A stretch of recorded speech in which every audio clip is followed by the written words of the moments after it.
Hi everybody, welcome to Chef Hi's Kitchen.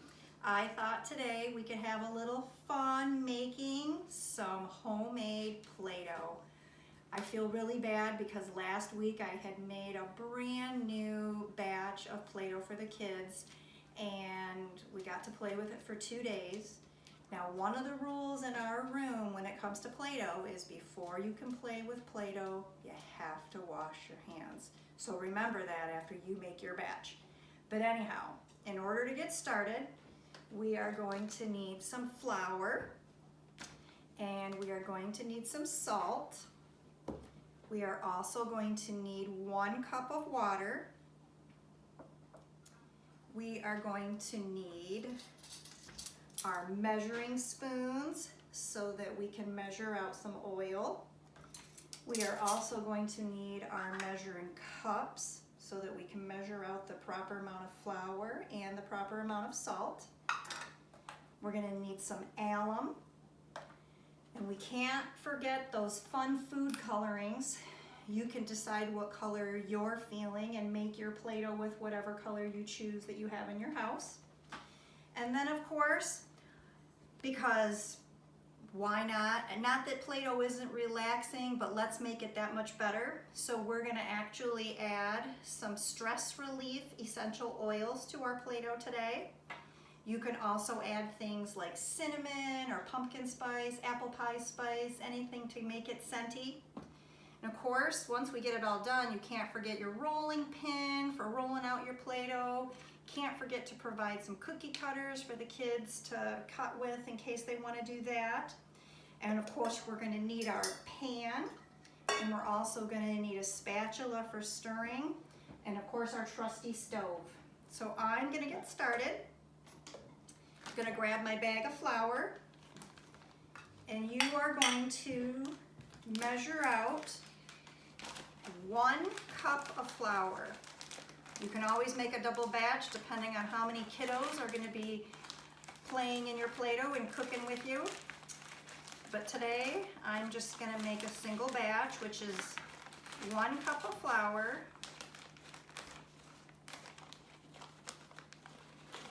So I'm going to add that to my pan. And then I've already measured out 1 cup of water. We're going to pour that right in with all of our flour. And then we have our salt. We're going to need 1/4 of a cup of salt. You can add this right on top of your flour and water. We're all done with that. And then of course we have our alum. And we are going to need 2 teaspoons of alum. So we're going to dig in our alum container, measure that out. There's 1, and there's 2, and we're all set with our alum. And then we're going to have to go to a bigger, we're going to need 1 tablespoon. We're going to need 1 nice heaping tablespoon of cooking oil.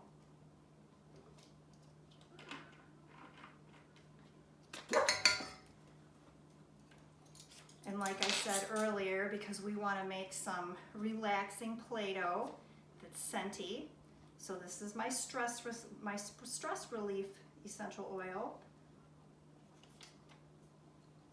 Just gonna shake a little bit in.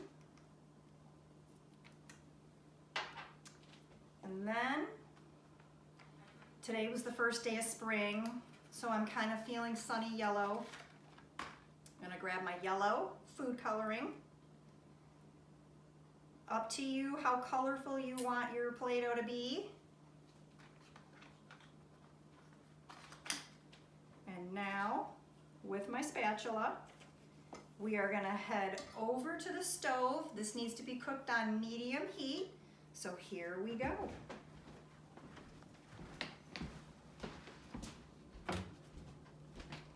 Turning on the stove. Here we have our stove.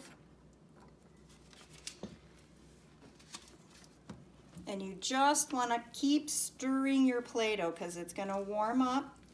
And eventually, as we are cooking, it will begin to form into a ball and all of your ingredients will pull together. And that is when you have a good idea that your Play-Doh is just about done. You want to make sure it's good and mixed up. I can smell the essential oils already.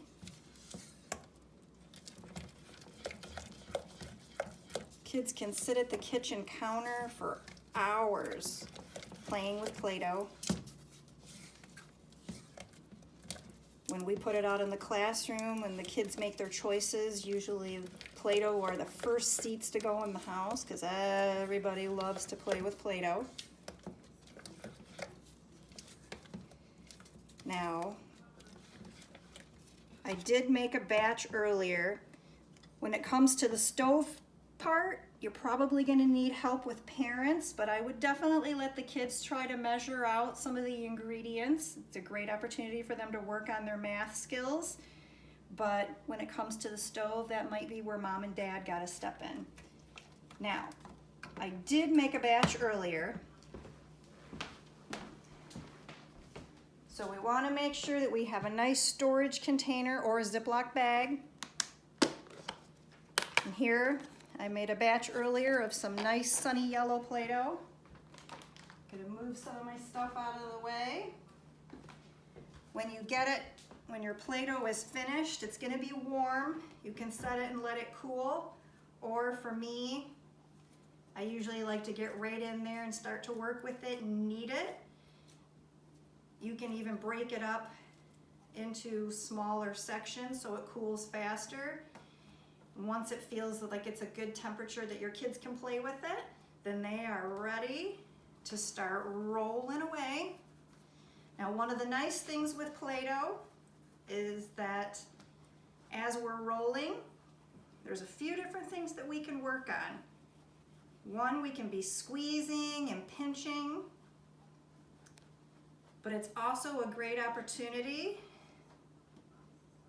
that we can work on our letter recognition, making the letter S, or we could also be practicing those numbers.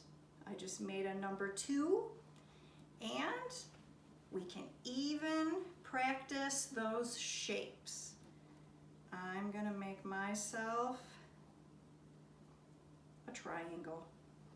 Sometimes you can draw on pieces of paper to help them with their shapes. But with Play-Doh, we can do numbers and letters and shapes and all kinds of crazy creations. I've had some of the girls make some pretty fabulous looking cakes and cupcakes over the school year. But again, whether you want to use it by hand or you want to roll it out with your rolling pin, and if you have some cookie cutters on hand, they are always ready to create. Let's see, we said today was spring, so why don't we go for a butterfly, cut her out, and here we have a beautiful butterfly. Once again, 1 cup of flour, 1/4 of a cup of salt, 1 cup of water, 2 teaspoons of alum, 1 tablespoon of oil, and then anything that you would like to use that is scenty, and you are ready to cook your Play-Doh. Hope you enjoy and have fun. Thanks for joining me.